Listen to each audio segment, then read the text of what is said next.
gördü hala yalçı. Dela yalçana hurmatana yalvaş yalu. Haymazla viyadina haybargiya içi. Vezindeli iblis ve şeytan ve iyahinahir ruhuna ihalay.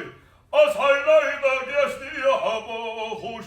Haymazla viyadina veydeli ahviye hurma vasar. Homehtir sahillah.